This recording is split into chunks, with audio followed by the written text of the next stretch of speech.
So there's a debate happening in my sphere on whether or not AI content on websites can be ranked by Google.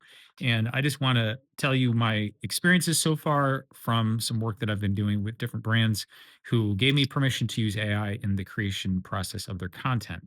Now, I'm not going to name any brands specifically by name because I don't want to give away the secret sauce. And I feel like that would detract from the point and purpose of this video, which is to just share some results and pros and cons and things like that. So, first of all, when this topic came up about 6 to 9 months ago, the first thing I did was I went to Gemini and I just point blank asked, since Google makes Gemini, I asked, hey, if we create AI content, will it get penalized? Or more broadly speaking, is AI content um, demoted from Google in terms of searchability, authority, stuff like that? And Gemini cited numerous sources directly from Google that basically shot that idea down. That Google does not demote AI created content just on the basis of it being AI. In fact, Gemini was even more clear about this than I expected when it said that as long as it's valuable information, as long as it's true, as long as the clicks are there and it provides value and authority, it checks out from other sources, then yeah, it's going to get ranked as valuable information. Hard stop.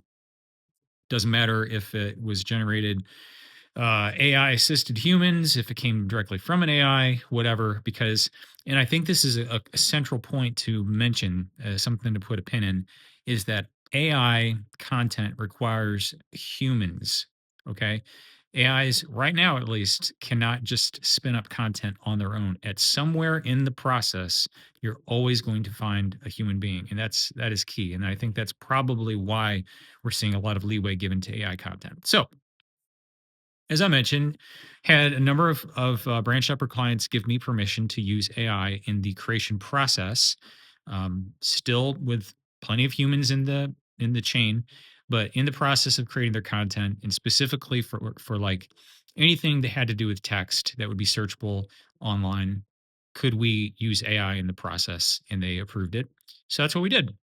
So we're using Gemini, Claude, and a little bit of ChatGPT, though not much, to generate things like articles, social media posts, emails, all the normal, usual stuff. And to my delight, we have two customers specifically that are not just doing well, they are freaking dominating. They are now, for the search terms that we track in Google, in terms of the search terms that their specific customers that we identified through the Vibe Tribe and Y process, that we are now tops. We are in the number one slot for all SERPs for like the top three phrases that we're tracking. We're tops in Google Maps. We're tops in links coming out of Google AI Overview. So the big three, we are dominating with these customers, and it's not even close. Like we've leapfrogged over the customers in ways that I didn't expect. Definitely not this soon. In a matter of like 6 to 9 months. Now, important notes to say here is we started with a lower ranking, and I was aware of where we ranked originally with human only content. It's a slower process, and it's not as arduous on the keywords, but it is human, and some people are going to find that to be more valuable. Totally get that. Totally respect that. That's you. You do you.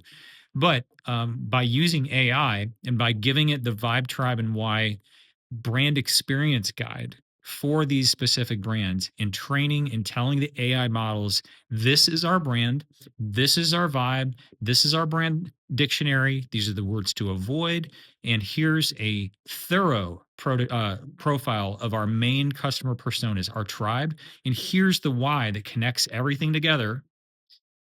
It's gasoline on fire, man. It is really, really good.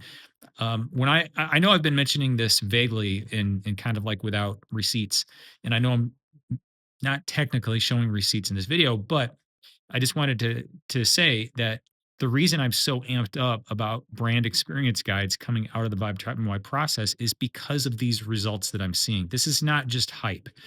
There are So many different marketing platforms out there that make assumptions based on you knowing your brand. And that's all well and good. Maybe you do know your brand, but most people don't. Most brand leaders don't know their brand. There is not agreement in the boardroom.